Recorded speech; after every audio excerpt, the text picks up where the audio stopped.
It is Thursday night. It's 8 p.m. You know what that means. It is time for your Big Gold Belt Wrestling podcast. And folks, it has been draft week. There has been a neck brace traveling the world into other drafts. Other drafts. Other drafts, because we have multiple drafts between the NFL and WWE. And of course, this weekend, we have a big show in France. And who knows what all else. We're going to get into a lot of stuff tonight, folks. Thanks for being here with us. Your Big Gold Belt Wrestling podcast starts right now. Big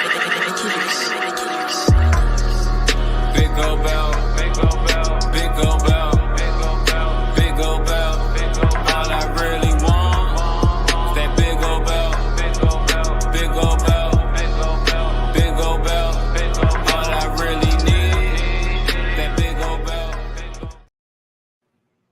How is it going, everybody? Your Big Gold Belt Wrestling podcast is on the air and live, as we are each and every Thursday night. We are glad you're here with us, as we got a lot to talk about this week. We got some drafts going on in WWE. We got a neck brace that is showing up all over the place that we will talk about, and what that's kicked off.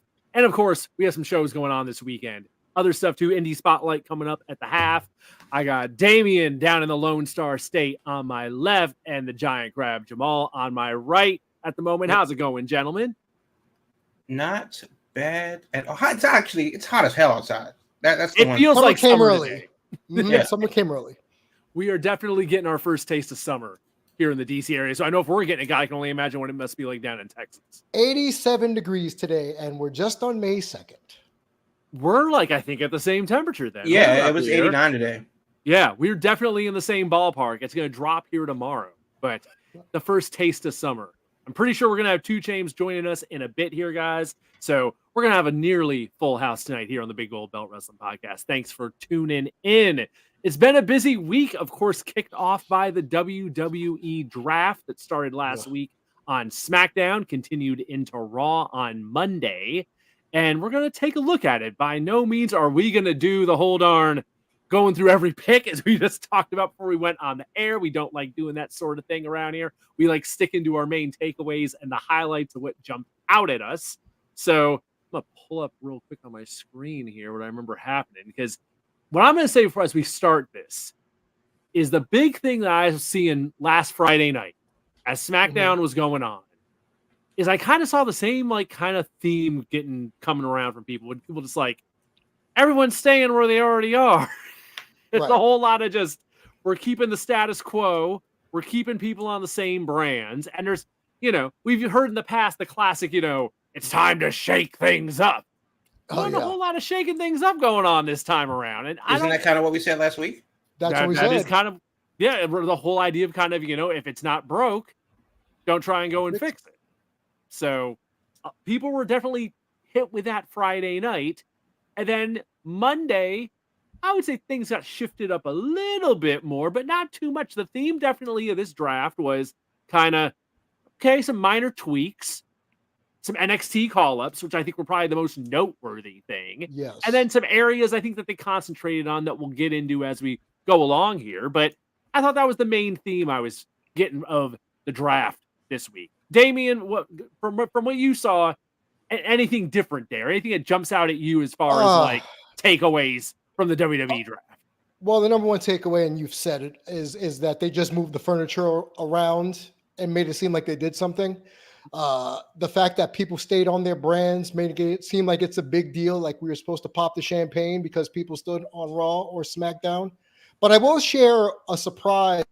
In the 4th round, Kiana James, night 1 from NXT, that one NXT jumped out at me because of all the people at NXT, even the people who might be a little bit more green, I didn't expect her at all. So if we're going to use a milk hyperism, that's a reach, in my opinion. I don't think she's done anything that blows away the viewer unless she's sports entertainment ready, which I'll fine. That's fine. But if this is the new WWE, Kiana James going night 1 doesn't make any sense to me. It was definitely a surprise, but I think they're going with the idea of the NXT call-ups they made seemed like they were very strategic. Between Kiana on night 1, Who else we had? We had Lyra Valkyria on night 2 as far as like another woman that called up. Let's see. I'm looking down the list here. Who else from NXT came up as far as the ladies go? Were that the big two? Blair Davenport. That's right. Blair Davenport came in on Monday. She came in at the just under the wire in the last round there. But yeah, otherwise it was a couple guys with Ilya Dragunov, of course, getting called up in there. But yeah, that was the big one. And they pushed her pretty darn hard between both shows, but they were making a big deal out of, Kiana James kind of getting her, call up to the next level as far as like more of like one of their homegrown people as opposed to a Blair Davenport that's been around in other places over time. So to me, I took it as we just went through this with Tiffany Stratton back in like the holiday season where they just brought her up on her own regardless, between the Royal Rumble and all this. I figured, I guess this is like the next in line that they're ready to bring up since they couldn't bring up Roxanne since she's got the title down there, since they're protecting the champions. I took it more as anything as just like a big like vote of confidence that, okay, let's see what you can do. Let's get you up in here and we'll go from there. Let me ask you this though. The draft is the draft and that's fine. Would you rather have these NXT call-ups specifically be a surprise on like the Raw after Mania? Or is the draft like the actual vehicle to bring them up? Because I think if Carmelo or Dijak or Kiana James, surprise the Raw or SmackDown after WrestleMania, it might be, that might be a little bit more interesting to introduce them to the crowd versus just your traditional, I'm excited about every pick because we made every pick and every pick is the best pick that we could have possibly made at this time. No matter when we pick number 1 or number 91, it is the greatest pick of all time at the every time. Every pick matters. Yes. Right. Versus, oh my God, he's literally here. What's he doing here? In the impact zone. Yes. Yeah. I think you can do both versions. Both versions work because heck, we have people that, show up at the Royal Rumble and suddenly they're in the mix. And then we have you can come up during the draft. And Laura knows there sometimes it's just break emergency glass and someone's going to show up as a guest of like, the GM on SmackDown or Raw. They do it every which darn way they want. And given the situations, I think they can all be effective ways of introducing people. It's just a matter of, at a given moment, what you necessarily need to be doing. Yeah. As far as like people that were drafted, other than NXT call-ups, which I said that last week, which was the thing that I was looking forward to the most. And I was surprised at how few NXT call-ups were made. And I was also surprised that no one was relegated to NXT. So now the question is going to be not who do they have left, but how does that work out going forward? Because you have so many spaces, big spaces that are left open. Dragunov going, Dijak going, Davenport going, Lyra Valkyria going. Those aren't just like random players. These are major players in the NXT landscape who steps up to fill those spots. And I think that's going to be an interesting thing for NXT going forward, which would have made it a little bit more surprising if it's a thing during a surprise run-in like Money in the Bank or the King of the Ring tournament that's coming up in the Kingdom or the WrestleMania or the Andre the Giant Battle Royal or whatever the case may be. But now that we have the draft, transfer portal, whatever you want to call it, other than Nia Jax going to the SmackDown, which is a choice, Sheamus moving to Raw, which is interesting. I'm just kind of like, hey, cool. They didn't really do too much.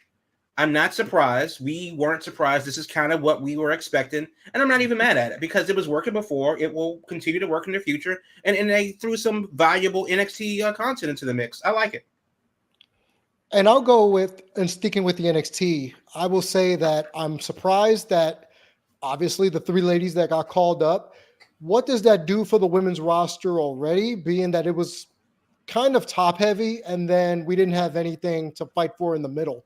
So all the rumblings on the internet have been pointing toward a mid-card women's title on the main roster. They all lose the Jade. What was that? They all lose the Jade. That would be nice. Feed them the Jade.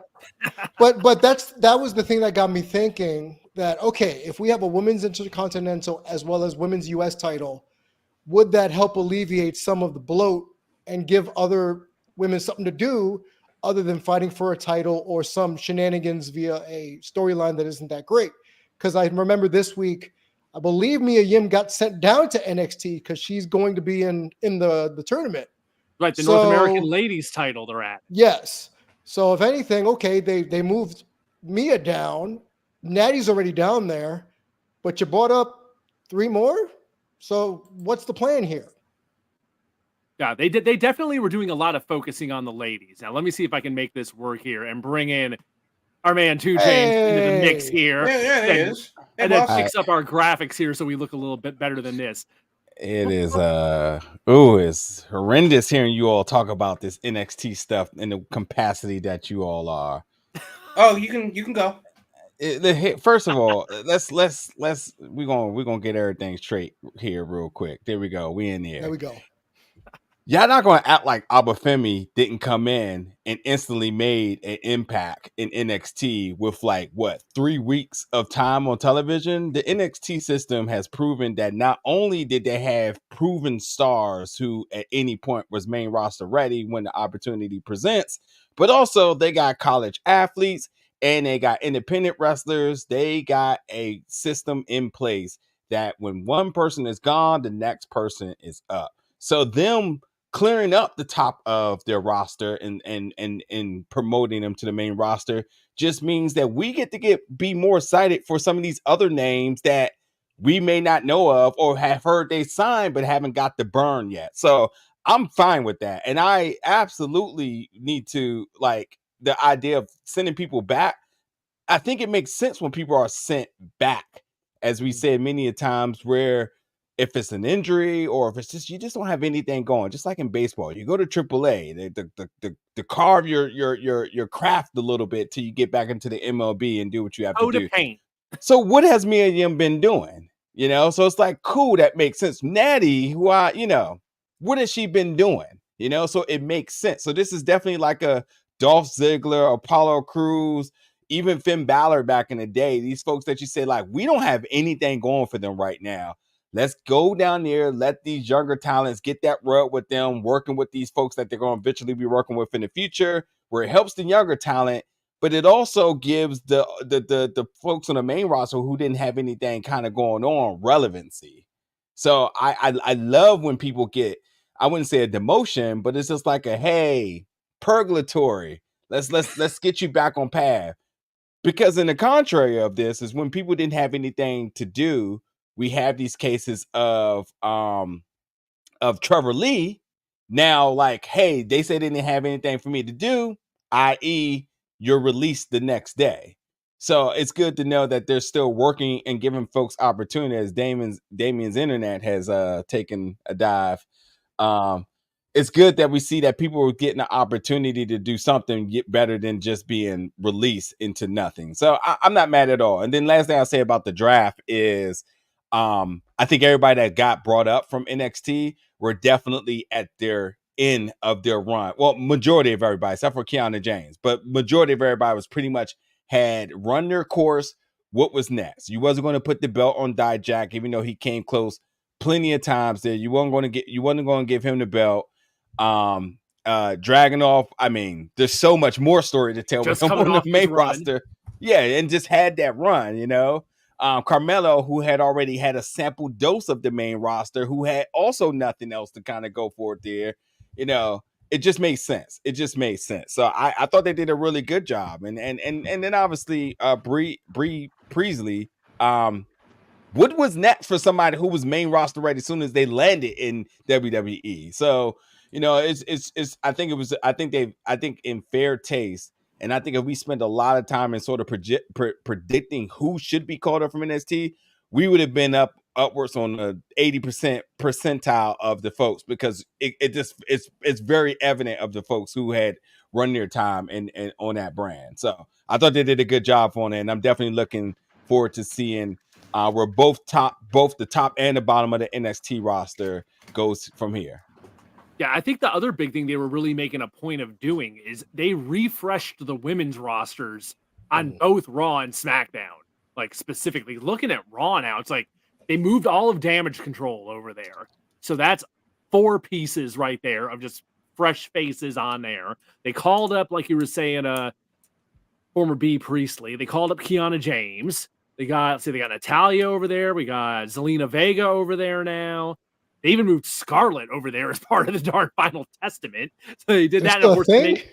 They still there. They got called in that last damn round, and then they moved over the spooky witches, as I call them, Alba Fire and Isla Dawn. So there's a lot of new people in the Raw women's division, which I think after the last year of Rhea just dominating that scene, they really needed to do like a complete makeover of it. I think they did a real effective job looking at it now, where it's like, we got Becky as champ now, and she just got the title a week ago. And looking at that roster, it's like, okay, she's got some fresh faces here to work with that haven't been on there. And then meanwhile, over on SmackDown, they reshuffled the deck over there for Bayley. So Bayley's got all kinds of options over there now. So I thought the women, they really focused on, okay, we need to do something with these women's rosters for the next couple months. We need new people, new matchups. And I think that was kind of one of the big focuses, was like the men's side, they kind of kept people where they are and just moved a couple key pieces because the men's side's been cooking.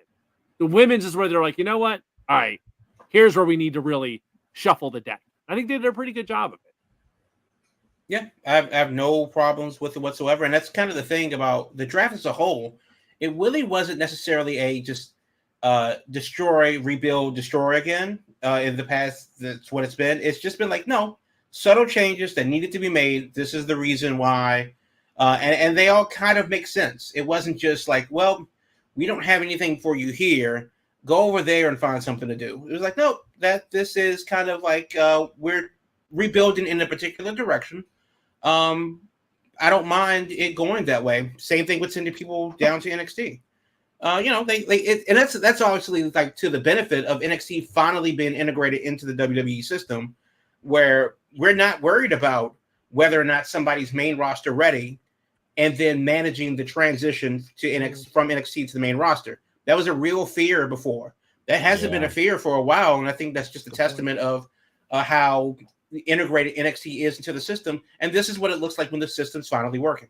Yeah, and also too, when you have the two people that's running the respective systems, that they have history together. One, we talked about this before, but you talk about like when football coaches get promotions on teams and run in the same system, how they can take that philosophy to another team and build a championship pedigree. So you talk about everybody who's been under Bill Parcells, they end up getting hired because they say, oh, you come out of a championship pedigree. In this sense of like, we've seen Triple H run NXT to a successful degree.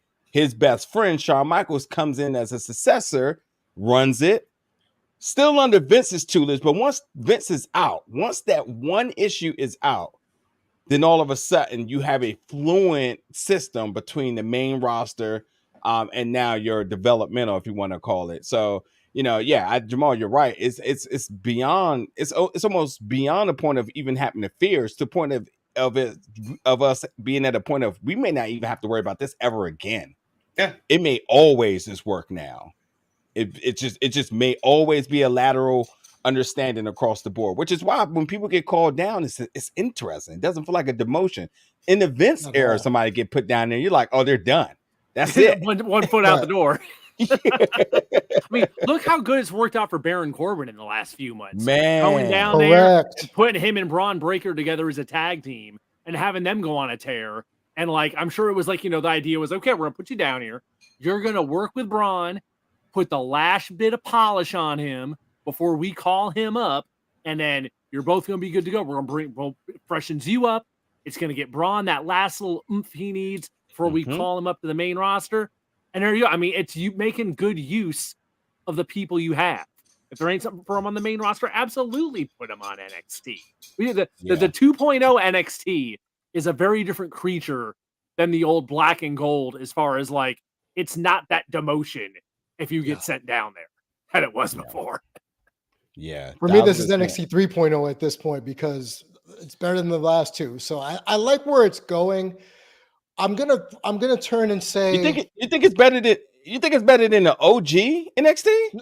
no. What I'm saying is what they try to do as far as what the measure was of getting people ready for the main roster. That's what. Oh, okay, yeah. That's what I mean. Making them more WWE superstar ready, more than trying to mold the clay of an indie superstar to the WWE way of doing things. But for me, what I'm thinking of, and this is something like the NBA playoffs, where the Suns just got their asses whooped by the Timberwolves, the young guns putting out the old yellers out of their misery. So now all these youngsters being put in from NXT coming up and given this spotlight, it allows old timers, and I say old timers relatively, like Sheamus, to take a couple months off and not come back, until they're good and ready, or just people that are gone and then we forget they were gone and then they pop up. Oh yeah, they were gone for a while. So I don't want to say we're putting out the old talent, but at the very least, it gives more depth and it gives the roster a break, especially now with like the live events kind of getting cut down a little bit. So I'm curious to see how a lot of them just interact with the crowd, because we know the WWE crowd can tend to be a little lukewarm to people they don't know.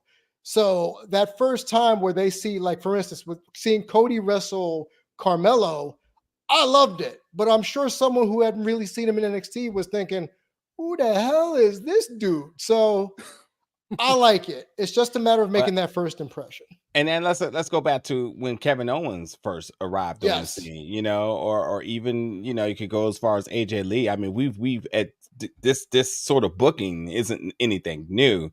But yeah, I think whether you wonder who he was, you're still excited because it's clearly somebody, and you don't want to be that one person who didn't know. So you're obviously going to buy into the idea, like, this is great for whatever reason, but I'm here for it. You know what I mean? I've been new. I gotta quickly say, with all this we've been talking about, and I thought about this from last week's show, is there still is more movements that need to be made. And I think the first thing I think about is somebody like Cedric Alexander, who was drafted, but like, what has he been doing? He's truly in purgatory, along with what's his name? His tag team partner from Hit Row. Adonis, Ashanti D. Yeah. Give them some NXT run, give them some relevancy, because Speed obviously is not putting anybody over. Speed is just a measure of extra content. But like right now, them even being drafted, you still don't have any measure of excitement, because where were they? They were never hurt. They were always here. You didn't give them anything. So I would like to see, still some small other movements to be made in terms of getting folks with the moving pieces, still giving them either some TV time or just some relevancy one way or another. I don't care if you got somebody in just vignettes or somebody that's just doing promos, preparing us for something. But like, if you did all these moves, besides the excitement and the possibility of what is to come, we definitely need some reassurance for some of these folks that have not been relevant for a minute. And Cedric happens to be one of them. That's a good point you brought up about vignettes, promos. It reminds us of back in the 80s when they were hyping up someone's arrival for 4 or 5 weeks. Beer. And all of a sudden they finally appeared on Superstars. Well, let's not take it that long. Let's not take that long to come to Raw. But, just get a couple of promos from the new people, get them in the ring, and some more backstage vignettes, and actually let them show their character or who they are, some personality. And that would make the at-home audience more familiar when they put them in, let's say, a more high-profile feud, as it were, like to say Kevin Owens and John Cena when KO first started. Yeah. There you go. No, it doesn't have to all be hidden QR codes like they're doing with some folks that may be coming up soon. Long as they don't do an Emelina, where we have like 13 weeks of vignettes and all of a sudden it's like, psych, I'm changing back. So, right. All right. Anything else on the draft, or is it time for halftime before we switch gears to the other draft? Wasn't that Lana they did that with too? Ooh, yes. They did the super long one with Emma for that damn time. Yeah, wasn't Lana's gimmick at one point to be a ballroom dancer and then they stopped it? Where's Eva Marie? No, she was a ballet. She was with Fandango. She was with Fandango. That's right. Yeah. Don't say wasn't she a Russian ballerina at first too? See, there's too many gimmicks, man. This was like her origin story for her coming from the Red Room. I get it. I get where they were going with that. Oh, the old days of Lana. I do have okay. Well, before we go to break, that's an interesting way to tie this draft up. Is we're talking more about NXT than the actual main roster. So is that a little troublesome because people are saying the rosters, for the most part, when they stayed stagnant, it's getting stale. Are we at the point now where, since we're talking about NXT, people really do need to be shooken up as far as like being TV time, taking off TV, things like that? Nah, listen, we done had the ending of the story. The Super Bowl, the WrestleMania is where the stories all conclude. We are now in chapter Off-season. 1. So yeah, off season, chapter, whatever you want to call it. We're in the beginning of things. The excitement for NXT is because they're in a whole new environment. Everybody's shifting between Raw and SmackDown. To me, it really don't make a damn difference. Somebody being on SmackDown outside of Raw, what does it matter? It's just about the possibilities of the matches that comes from it. But other than that, what does it matter? Nobody wakes up and say, I prefer SmackDown over Raw for particular reasons of the brands itself. But other than that, you're loyal to one because of either the convenience of the station or because of the possibilities of the matches with the champions. So like, it's like, oh, Cody could face this person now. Damian Priest could face this person now. But other than that, it doesn't matter. And let's not pretend like if you're bought into the WWE ecosystem, I don't think you're really parsing out space as to who's more loyal than the other. That would have been different, 10, 15 years ago where they had brand versus brand mentality. Now it's just that the shows are aware of each other, but they're in a different multiverse. That's really kind of all it is. And this is the one night where all of the universes align, and somebody can go through the draft portal. As far as the rosters getting stale, well, then that's a roster problem, not a show problem. Then that's we need to bring us a new talent. We need to start poaching the indies again. We need to do something like that. And I don't necessarily think that they're at that point yet because of the fact that they've just closed one of the most important chapters that they've had in the past, I'll say 10 years. So once it's up, this is what coming down looks like. It can't just be up forever. Yeah. And I think that in the middle of the summer, as we move on to Backlash, pay-per-view, it's there for you, but you don't need it. We're really counting down to SummerSlam. I mean, King of the Ring is a fine, event, but it's not really going to make the end of the year list. Okay, whatever, cool. NXT has a couple of, they have the thing in Vegas in June. Okay, cool, whatever. But really, SummerSlam's in Toronto, and they have a massive weekend prepared with a SummerSlam. I'm sorry, not SummerSlam. Money in the Bank. Money in the Bank is in Toronto, and they have a massive weekend prepared for that. Yeah. So that's actually turned into it's one of the big five now. So are we going? I've been thinking about this. We need to have a team meeting, team meeting. I've been thinking about this. but that's really what it is. So as far as the whether or not the roster, I honestly think that we're just kind of, the tournament of power is over. We're just waiting for the next arc to happen. Nice. And this going to be 15, 20 episodes in between where it's okay because they're going to pick it back up again. So like we saying this is the filler arc? This is the filler arc. Yeah. Goku's just going to cut radishes and Chi-Chi's going to yell at him for 5 episodes, but we're just waiting for that next big shoe to drop, basically. And honestly, if you're not a Dragon Ball fan, you think Marvel. You're like, after Endgame, what's next? That was the big conclusion of the arc, and then we had the next. No, we didn't. Arc. That never happened. I mean, nope. Nope. They shall not be named. Here. Yeah, I guess. Yeah. Erased from time, he said. Yeah, literally. That dude is good. That dude is good. All puns intended.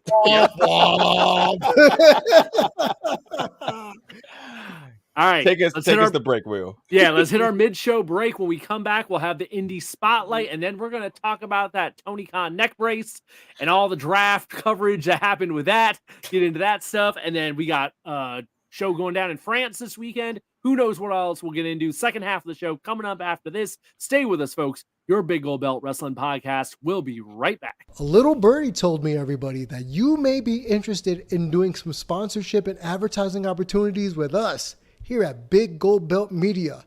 You know what? You might as well, because we are the golden standard for all of your media needs. Why would you want to go anywhere else? Besides, all of your pre-roll ads, your mid-roll ads, as well as your on-air reads are going to be done by me, Damian G. Yeah, professional broadcaster, Damian G. We do all types of social media promotions. That means your podcast, your IG, your Facebook, your Twitter, and your business website all get shouted out on our network here at Big Gold Belt Media, where we cover wrestling, movies, comics, and more. And you can find out more information and make those inquiries, kids, because, limited time offer here at Big Gold Belt Group at gmail.com. Again, that is Big Gold Belt Group at gmail.com. Why would you want to go anywhere else? I wouldn't. Well, I work here, but I still wouldn't even if I didn't. So again, Big Gold Belt Media for all your sponsorship and advertising opportunities, your podcast, your IG, your Facebook, your Twitter, all of your social media platforms, as well as any business website you want us to promote on our show. Big Gold Belt Group at gmail.com. And let them know Damon G sent you. Welcome back for the second half of our show here tonight, live Thursday nights, 8 p.m. As always, your Big Gold Belt Wrestling Podcast. Folks, when we come back from halftime, we like to check out what's going on the indies. So here's the Giant Crab Jamal with this week's Big Gold Belt Indie Wrestling Spotlight. And this week we're going up to St. Catharines, Ontario, Canada, which is on the Canadian side near Buffalo, in between Hamilton, not too far from Niagara Falls. And it's Destiny World Wrestling. They're having a show March 18th and for Raising Hell, and then they're having another one Sunday, May 18th and May 19th. Raising Hell and Zero Fear. Matt Riddle versus Mark Wheeler is the big match for the May 18th show in a couple Saturdays from now. And then you have Trent Seven versus Matt Riddle on the Sunday, May 19th show. Shelton Benjamin is also going to be on the show. So two solid events. That's going to take place at the Hague Bowl Arena, 17 Beach Street in St. Catharines. And then you have Zero Fear up there in Oshawa at the Children's Arena. Both shows start at 7 o'clock Eastern. You can get your tickets at revelry.ca, revelree.ca. You have Raising Hell from Destiny World Wrestling in St. Catharines. And then on the 19th, they're doing a show up in Oshawa on the other side of Toronto at the Children's Arena. You can get your destinywrestling.ca for more information on tickets and everything like that. But that's the indie spotlight for this week. There we go. Get out there, check out some indie wrestling as we head towards the summer. There are a lot of shows going on. Oh, yeah. So last week, we talked about on here the big angle the night before and what the heck was going on with Tony Khan taking the flip pile driver. What would they call that thing? The indie... The Meltzer driver. The Meltzer driver. Yes. Now indeed. that, what's it called? The EVP driver now, I think now, right? So, it probably is the EVP driver now, something of that sort, or it's the Tony Khan driver. It is the Tony Khan driver. That's why he's saying that. Can I just get in there and say that I've been very critical about AEW getting in mainstream media. First of all, I'm gonna be completely honest about Tony Khan in terms of handling both AEW and the Jacksonville Jaguars draft, being a part of both. I mean, you got to give him his props for that. But listen, man, the moment that he gets on national television, all the publicity with the NFL draft, and he runs the wrestling gimmick here, and it's bringing the attention. Everyone's buying into it. I mean, these analysts are having a time of their life here, and good for them, because some of these analysts who don't be able to give so much personality was able to do so. But I have to be honest, man. I feel like this is why sports analysts and sports, this proper branding, don't take wrestling serious, because they look at stuff like that and they automatically make it a mockery. And I felt like that's exactly what they were doing to Tony Khan the entire time. Like, it was a little bit of jokes, and then it was kind of more like, this guy is so silly, but we'll buy into it because this is just what we're going to do.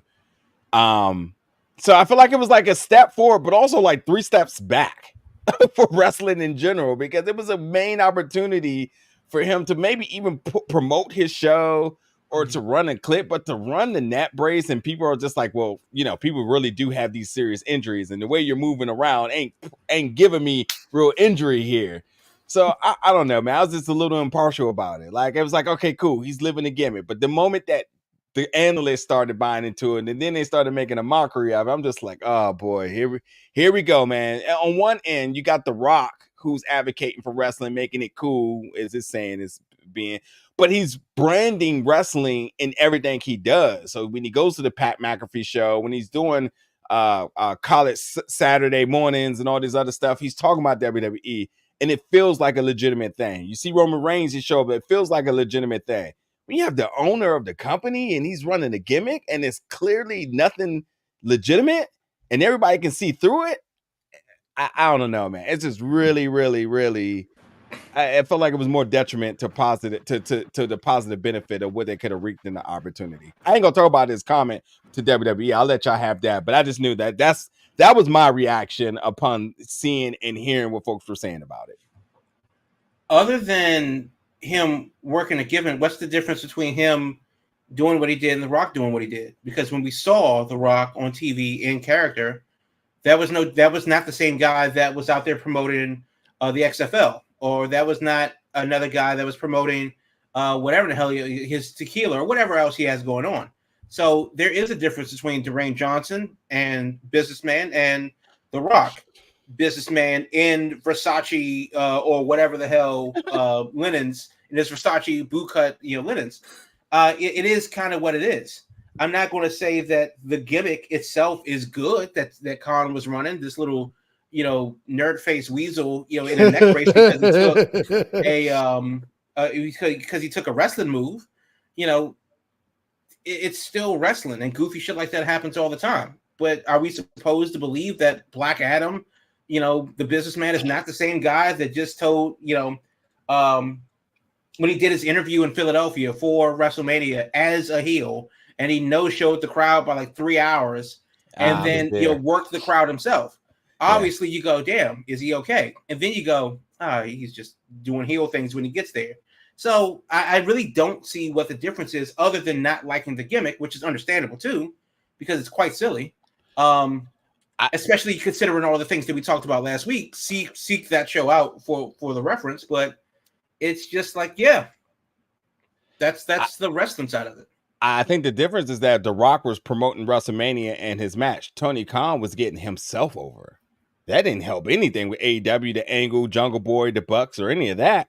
None of them got bigger, more popular, or and I'm going to push back on that and say that the ratings were up.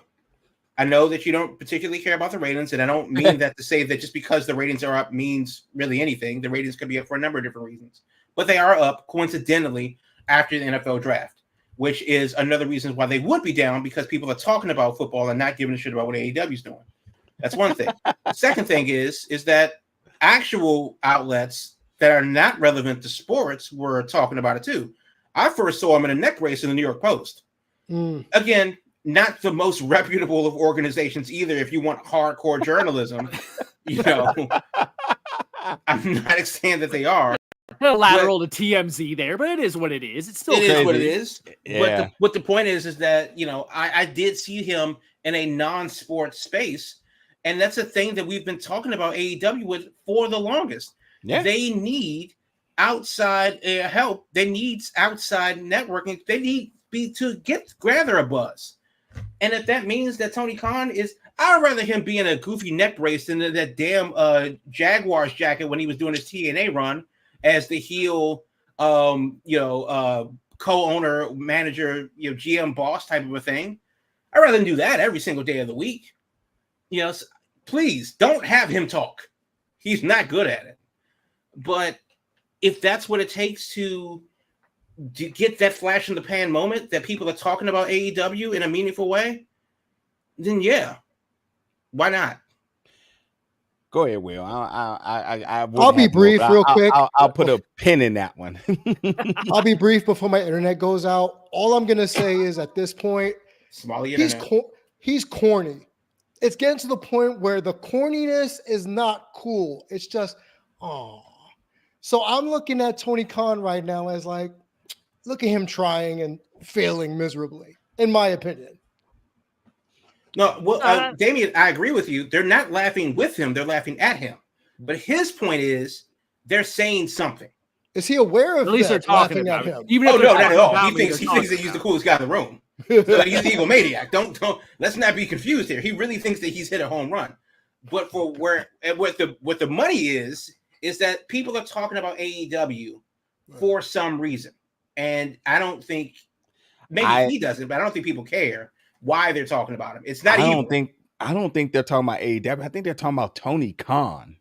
That's the thing. I don't it even didn't think help AEW's anything being brought but up. him. Mm-hmm. You know, but go ahead, Will. Yeah, no, I can agree with that to a point. That's like, because only he was on those darn broadcasts. And he alluded to, our new world champion Swerve, and I was attacked by the Young Bucks and took a spike pile driver, and he made allusions to that. But now it's not like they didn't air the clip or anything of the actual move on any of these things from what I was seeing, and any of the footage I saw. They were just, interviewing him and talking about it. Now, if he had managed to get the clip in there of what happened, that might have, been a little bit something more. But I think at the end of the day, it comes down to, okay, they did this angle. Hopefully he got to rub some shoulders with this, maybe get some attention on it. Now that it's a week later, what's the deal with this angle? I think are we interested in it? Is this accomplishing anything now that we're like, okay, it's back to, okay, it's the end of the day, it's the following week, it's Wednesday night. Is this doing anything? Let me throw it back to you. What should have happened was he should have legitimately went with the injury angle and not shown up to the draft and had his father run the draft and make it be like, why didn't he show up? What's the problem? Why didn't he show up for night 1 or night 2, whatever it may be? And then let that be the catalyst. Then you run the video and then you have people investing like, wait, they out here hurting, like, not only the owner of their company, but the owner of an NFL team. I'm more intrigued. The fact that he's visible and he's out here and then he's not obviously operating like, legitimately to the angle. It was a very in a moment thing, but they absolutely had the opportunity to make this a bigger thing. So, Will, to that point, if he had a no-showed because of the injury, every outlet would have ran the clip as to why he didn't show up. NFL owner did not go to draft because of injury in wrestling ring. Here's the clip. The wrestling company's AEW. Here's the folks that's involved. Whatever bit of a narrative, a day after crowning their first black champion, owner didn't show up. Like, it's right there.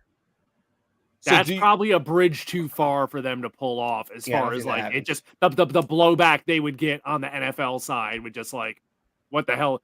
I can only imagine the folks in the Jacksonville office for, not the wrestling side of the office, the football side of the office, the Jags office. I can only imagine the blowback from them where they just be like, get this goofy shit out of here. Yeah, yes, it would probably just ruffle too many feathers taking it that far. But the Neckbrace was still on TV, and it became more of an important thing than anybody that got drafted on that team. Well, because it's the Jaguars. Oh, because of that. That's the state of being the Jags. That is true. Didn't the Jaguars make the playoffs last year for the first time in like forever with Trevor Lawrence? The fact that you have to ask that question and we don't care. The Jaguars. I'm just saying they're in the right direction of things to be talking about other than this goddamn neck brace is what I'm at. The neck brace is a hit.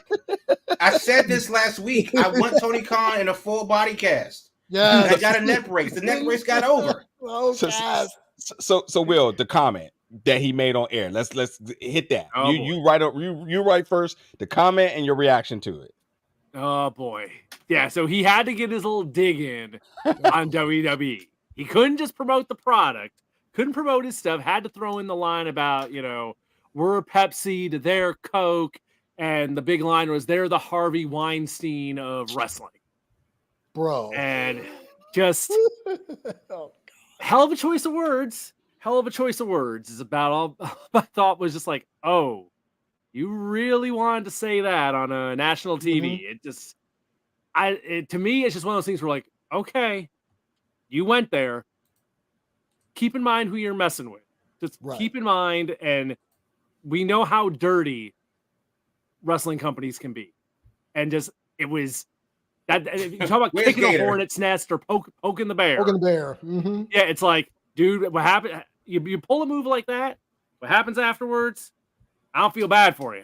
That's just, folks ain't gonna forget that line. That's something that's not gonna be forgotten. Something there's gonna be a receipt at some point. Well, it's pretty ironic he used that line because when he says they're Coke versus Pepsi, he should have said he's Coke for obvious reasons. But that's besides the point. Will, before we move on, you've mentioned, is this working as an angle? Yeah. No, because for me, and I admit I veered away from the product, but I feel like they went into panic mode to bring it back to the original group that started it all. Like, oh, we got to get the Bucks back on TV as the main thing. We got to bring Kenny back now because of this whole thing. Like, to bring back their core audience that may have left. Let's bring back the Cucamonga Kids, to quote Jim Cornette, and see how that works. Now, if this is an attempt to get more eyes on the event, the main event, I'm turning it off. I'll wait for Swerve, and that's about it. Because the last thing I want to see is Jack Perry with that smug face that I don't want to hit him because he's a good heel. I want to hit him because he's an asshole. So I don't think it's working, in my opinion. All right, Crab, get in here. We were talking about this before we went on the air. So your thoughts. Is it working? The short answer, I think it is yes.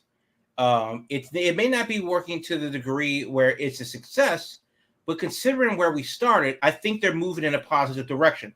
So to that understanding, I do believe that this is working. I think that them doing something stupid, doubling down on stupid, pushed them in a wrong direction. And I do believe that as goofy as this stuff was, they are garnering some type of buzz for whatever reason they are. The ratings were coincidentally up. That's a plus. And also, when you have Kenny back in some capacity and the people like him, you have the Bucks, injuring the Golden Boy in his hometown. That's typical heel behavior, but the people are buying into it. And then, of course, they do have a pay-per-view to set up at the end of the month, Memorial Day weekend. Will it be successful? Probably not, because it's still a dumb storyline that really doesn't hold water to me. But is it working? Considering where we were 2 weeks ago, this is a major improvement because they were going south fast on a brakeless toboggan ride to hell. God, toboggan. Yeah. And somehow, incrementally, they are starting to right the ship. Even if they fall flat, flat is still better than down, and they were down. Now, something I heard mentioned yesterday was a lot of people were comparing Dynamite last night to the NWO taking over Nitro. Tony wasn't there, so it's the Elite cosplaying as the NWO trying to take over the show. And that's a reach. I won't go as far as the comparison, but I am loving the Young Bucks being the overzealous or power hungry, leaning into the EVP thing. Yeah, I'm with that, because at one point I was like, these damn titles are just nothing but just like lore to get people to sign, Now I only have something to do. Now, the little bit this is clicking or it's getting people's attention, just imagine this. Imagine if they had done this same damn thing and everyone had put their big boy pants on and came to work, and on the other side of the table from them would have been a guy who had legitimate, he thinks at least, beef with them as the other side of this whole foil. Could have been a much more spicy deal if this had worked out in a different way. And I'm just like, I think that's like the damn, like, God, what if everyone had gotten their crap together and this could have been the Elite as playing the role they're playing now, but with Punk on the other side as like, you screwed me over. I don't like you guys. I got a problem with y'all. And same deal, but would have been a lot more meat on the bone. I will say, last thing I'll say to this is the Harvey comment was very bad taste, because there's a very, very, very sensitive nature to him and his acts, and to just use it as a joke or a dig to somebody at a with a platform and visibility and even just management role and owner role. We have an ongoing case regarding this stuff. That one was overturned. That what? One was overturned in New York. I don't know anything about. I know it's currently going on. I don't know anything about the result. But either way, he's still in jail for a different charge in Los Angeles, but the case in New York was overturned. But also, it's not the dig that people think it is, because the thing that got him sent away is different than he was prolific at that as he was in his actual career. So I'm not sure. It's like trying to say another very equally successful person that just happens to be a serial predator, R. Kelly, Bill Cosby, take your pick. But it's like, well, no, they were masterful at the things that they did, good and bad. So this isn't like the dig that you think it is. Regardless, though, I mean, like, putting that name out there on television when you get an opportunity for mainstream television and press, and that's what you want to be quoted with. To be attached to that name, the algorithm will attach these two names together for a duration of time. It's a bad decision. It would never get an opportunity first time to do something and mention that name, or as any of you say, any of the other serial predators. I just wouldn't. And even with this platform, but like to a higher degree, I damn sure wouldn't. I just think it's just a bad decision. And then last thing I'm gonna say is, I don't know about y'all, but I'm completely annoyed by anybody making comments like that when those comments are not about the company, but about the person. So to say the WWE is completely distasteful, considering that one, you maybe have friends over there, Cody, for instance. So what, you're just gonna slander my man's job by what somebody else did? I'm sorry, I would never go back and say like, oh, you're a piece of trash because you went to Penn State. No, that's the school you went to. What happened at that school is not a reflection of you, but the people that did it and people that's involved. Let them get their time in court, and whatever happens after that, and let justice be served. But you can't slander a whole thing because of one person. It's I think that's also blatantly ignorant to somebody of his stature to say something like that. Yeah, I think it's low-hanging fruit. I mean, you have a person at the highest level, and you're not supposed to come down off of that pedestal, whether you built the pedestal yourself or not. You're not really supposed to come down off the pedestal for just cheap jabs at whoever. It doesn't really matter. You're supposed to be above the fray. And as we've seen at times, we would like to think that people in those positions would have been above the fray, but brawl out happened. The whatever the hell happened, that Double or Nothing happened, and stuff. So we definitely know that that's not his MO. Now, as far as making that comment and what were you thinking? We've said it many times that Tony Khan needs his Twitter fingers restrained. He needs to go to sleep with gloves on, because this man wake up saying some reckless shit at 2 a.m. Like, just stop that. You gotta chill. Because you're supposed to be better than that. You're a person of note. You're a person of standing. Stop doing that. So that's one thing.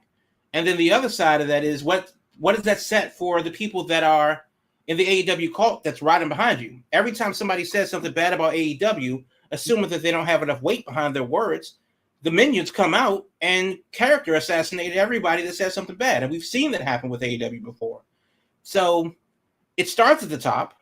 We know, understand how he moves on a personal level, and it's really not surprising that's what it is. And unfortunately, it's because tribalism is so bad. It's such a cancer in any fandom. People can't just enjoy things that they like. They have to. You can have an opinion on the internet, but I'll be goddamned if it's the wrong one. Yeah. And that's the world we live in these days. And he is certainly not helping that conversation. Yeah, pouring gas on that fire ain't helping anything. Yeah, also too, like if our leader, boss, supervisor, whoever is if they're leading by example, then I'm like, hell, then if y'all taking shots like that, let me cut it up. What do you think Matt Caster is going to come up with next week? Oh Lord, the way he been stepping in it lately. and then how can you send me to sensitivity training when you out here on national television wilding out? Yeah, you can't be getting upset with your darn employees doing that kind of stuff. Then if you're the one going out there and taking those shots yourself. And listen, last thing I say is, regardless of whatever we think about this, the analysts instantly knew there was a problem because they tried to cut it real quick. It was like, let's get up we out ain't of getting here. into that. Right. So, Right. And that would be the same thing. We can have our opinions of things. And that's another thing too. You can have your own opinion about anything that you want, whatever it is. That is your freedom to do so. And I respect that. I don't have to like it. I don't have to support it, but I can respect your ability to have your opinion. That shit stops the moment you walk out the door and go to work. Yeah. Because you're not just representing you're representing you and everybody else behind you. Yep. And you don't have to be the big boss to do that. You know, even here at this small outlet of Big Gold Bell Media, all of us are incumbent upon our actions, and that represent us and that represent the company. So, you know, and we take that seriously, and we hope that as fans, you sharing that sentiment, that you take that serious way. We ain't gonna have nobody reckless talking on our Twitter on our behalf, saying some shit, that's just way out there. You can do that by yourself, but you can't do it with us. Yeah, And do that in your own that. time. Yeah, he's got to know that. When he's up there at 2:30 in the morning with a with a glag of Four Loko or Woo Energy. Oh no! When he's cracking, Don't let that mushroom infused stuff send you down a wrong path. Do not let it do that. Let's switch gears here for the home stretch. Let's switch gears for the home stretch. All right, Backlash this weekend, Saturday in France. We love our midday pay-per-views. We love our midday shows like this Saturday, May 4th. And I think the biggest thing I'm liking looking at this right now is there are 5 matches booked. This is that NXT formula that we've been talking about, liking so much. And some people are kind of, I think, a little like, oh, it feels kind of light. It feels kind of weak. And I'm like, no, this is perfectly fine for a Saturday afternoon show. They'll probably add a match or something. But right now, I'm like, no, I will take these 5 matches. We got AJ and Cody in the main event. So how have those two never had a match before? It's wild to me that it's a first time ever thing. Yeah, they've just really not been in the same place at the same time. Yeah, I think it just synced up that AJ came in right as Cody was going out the door. Yeah. So yeah, we got a first time match ever for the main event, and we got Jey Uso and Damian Priest for the World Heavyweight title. We got, I'll run this down. There are 3 real quick. We got Bayley defending against Naomi and Tiffany Stratton for the SmackDown Women's title, and then tag team match here with Kevin Owens and Randy Orton against old Solo Sikoa and the debuting Tama Tonga. And last but not least, the women's tag titles, Asuka and Kairi Sane against Bianca Belair and, of course, Jade Cargill. So to me, that's a perfectly fine variety of matches for an afternoon Saturday wrestling card. And you get that done in under 3 hours, I'm golden. I am fine with that. Yeah, no, 100%. It doesn't have to be much more than it is. Maybe you add a quick match for the pre-show, and you get them in and you get it out. And the one thing I like about it is that, obviously the people in France get to see not just a live show, not just a live house show, but a live pay-per-view or a premium live event, which is a big deal for them. Also, they're in Lyon, not Paris, which I think is another thing that's interesting. And they're also running a building that's like maybe 15,000. So they can obviously do it. They can obviously just do a live show, a live thing. And then, of course, you have King of the Ring in Saudi Arabia later this month. So I like just slowly creeping out into the rest of the world, giving people the matches they want to see, not wasting anybody's time with a bloated show, and getting in and getting out. It's a good deal. Yeah, they're testing the market here, and I'm with that. As they, go about their global domination, if you want to call it that, but nonetheless, global localization. Yeah, and I'm excited for fans over the other fans around the world to be able to get opportunities and not just getting house shows. So this is a lot more about them than it is about us, but we all can invest in it one way or another. So I'm excited. I always love what I like to call these NXT takeover cards, where you got 4 matches, that 5th pre-show, but you're gonna have banger after banger. And you look at this card, you're like, everything's got time to breathe. They ain't got to rush anything. Yeah. No, you ain't even going to get stuck with like a Roman Reigns 20-minute entrance on this thing. I mean, and listen, up and down this card, you're like banger, top. Any of these matches can steal the match of the night. That's what's interesting about it. You can look at it anywhere you go, either way you like. Yeah, one of those can steal it. So I'm excited. And very unselfishly to say, I want to continue to see them hit new markets so that new fans around the world could be a part of this. And we can just see that level of energy that we don't typically get to see, like how we got to see in Puerto Rico, Clash at the Castle, which they're going back, so like, let's keep hitting these places. Yeah, they're going to be in Germany in August. Saudi Arabia is coming up. They got to do one more show over there. So yeah, and they did Perth earlier this year. So there really isn't anywhere that they can or cannot go. Yeah. It's just a matter of time and opportunity for them. And I like it. This is what they need to do. Also too, Canelo Alvarez fights Saturday night. Canelo Alvarez, listen, Cinco de Mayo. My man is gonna. That's right. My man is gonna bring in all the viewers. so to be able to dodge that as well is a huge plus. Oh, and it's the Kentucky Derby too this weekend, right? Yes, it is. And Saturday is a loaded day for events, so yes. It's to their benefit to be over in France and going on before all of them. So. Yeah. So someone was looking at the calendar there. We're going on early. We're going on early before everyone. Whoever that is, their name is Mr. Algorithm or Mr. Analytics, whatever you want to call it, because they figured that out, and to be keen to that pretty early to get this book is genius. Yeah, someone was on top of that. All right, well, look, we're at our hour. Another week in the books here at Big Gold Belt Media. Anything else you want to throw in before we wrap this thing up? I still need Tony Khan in the body in a full body cast. I'm weighing my pros and cons about Toronto Money in the Bank, so we're going to see. But we'll do what we do. We will make sure we get some content out at these big shows one way or another. There we go. Well, folks, thanks for being here with us. Thursday nights, 8 p.m. We are live streaming on YouTube, on Twitch, on X, all your social media platforms where we can stream it live. We are on there. Of course, the feed lives on YouTube. So if you're looking for past episodes, they're all archived on YouTube. So you can catch up on the shows. If you want to hear what we were talking about last week with Tony Khan's Neckbrace and all that deal, it's there. You can go back in time. And of course, also check out all the recent interviews that 2 James did on site at WrestleMania. NXT, as seen on NXT, as we like to say. His little appearance a couple weeks ago. All that stuff lives on the YouTube channel, so you can always check that stuff out. On social media, it's at Big Gold Belt across the board on all your different platforms, and of course, BigGoldBelt.com, entertainment, pop culture, fandoms, and more, covering all the bases on the website, BigGoldBelt.com. Until next week, folks, watch some wrestling this weekend. There's going to be some, there's also boxing, there's horse racing, there's all kinds of events this weekend. It's going to be a busy weekend, so I'm sure we'll have plenty to talk about next week. But until then, stay safe, and we'll talk to you later.